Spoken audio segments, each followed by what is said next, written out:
এবার ফিলিস্তিনকে স্বাধীন ও সার্বভৌম রাষ্ট্র হিসেবে স্বীকৃতি দিয়েছে যুক্তরাজ্য, অস্ট্রেলিয়া, কানাডা। গতকাল সামাজিক যোগাযোগ মাধ্যম এক্সে পোস্ট করা একটি ভিডিও বার্তায় যুক্তরাজ্যের প্রধানমন্ত্রী কিয়ার স্টারমার ফিলিস্তিনকে রাষ্ট্র হিসেবে স্বীকৃতি দান করেন। ফ্রান্স সহ আরও কয়েকটি দেশ সামনের কয়েকদিনের মধ্যে ফিলিস্তিনকে আনুষ্ঠানিকভাবে স্বীকৃতি দিতে পারে বলে ধারণা করা হচ্ছে। Will recognize the state of Palestine.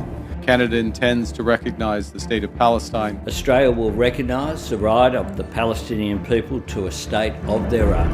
দীর্ঘদিন ধরে ফিলিস্তিনকে স্বাধীন রাষ্ট্র হিসেবে স্বীকৃতির বিরোধিতা করে আসছে যুক্তরাষ্ট্র ও ইসরায়েল। পশ্চিমা দেশগুলো ফিলিস্তিনকে স্বীকৃতি দেয়ায় ফেটে পড়েছে ইসরায়েলি প্রধানমন্ত্রী Benjamin Netanyahu. 145 in favor, just 5 against.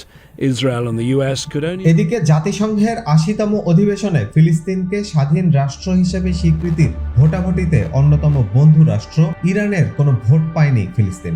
Iran এই ভোটাভুটিকে নিপীড়িত গাজাবাসীর ওপর প্রহসন বলে মনে করছে। তারা আরও মনে করে ফিলিস্তিনকে ভোট দেওয়া মানে পরোক্ষভাবে ইসরায়েলকেও রাষ্ট্র হিসেবে মেনে নেওয়া।